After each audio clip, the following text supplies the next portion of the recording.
শুধু শুধু এত কষ্ট করে পড়ালেখা করছি, এ পর্যন্ত 10টা 20টা ইন্টারভিউ দিছি, একটা এখানে চাকরি হয় নাই। চাকরি হয় নাই তো হবে, এত ধৈর্য হারালে হবে নাকি?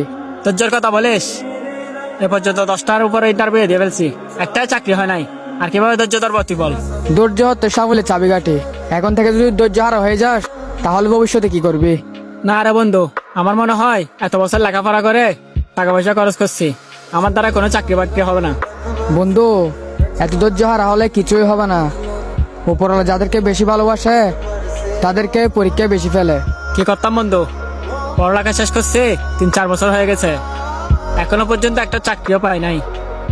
নানান জলে নানান কথা বলে, আর ভালো লাগতেছে না বেকার বসে থাকতে। বন্ধু, উপরওয়ালা হচ্ছে উত্তম পরিকল্পনাকারী। এই যে তুই ইন্টারভিউ দিচ্ছস, একটার পর একটা ইন্টারভিউ বাতিল হচ্ছে, হয়তো উপরওয়ালা তোর জন্য আরো ভালো কিছু রাখছে। যাই হোক, তোর আসতে তো দেরি কেন হলো? আর বলিস না, রাস্তায় যে পরিমাণ জ্যাম ছিল, 10 মিনিটের রাস্তা 1 ঘন্টা হয়ে গেছে। জ্যাম ছিল? তুই বাসে করে আসলি নাকি? আরে হ্যাঁ, সেজন্যই তো এত জ্যামে বসছি। তুই বাস ছাড়া অন্য গাড়িতে করে আসতি? বাস ছাড়ুন না, গাড়িতে কিভাবে আসবো? আমি বাসের টিকিট কাটছি না, পরে জ্যাম ছুটছে, আমি চলে আসছি।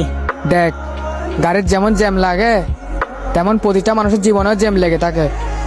যেমন তুই গাড়িতে ধৈর্য ধরে বসেছিলি, রাস্তা ক্লিয়ার হয়েছে, ঠিক এভাবে ধৈর্য ধরে বসে থাক, দেখবে একদিন না একদিন তোর জীবনের রাস্তাও ক্লিয়ার হয়ে গেছে। শুধু ধৈর্য আর সময়ের অপেক্ষা। বন্ধু, তোর কথায় মনের সাহস আরো বেড়ে গেছে। এই ধর তোর ফাইল।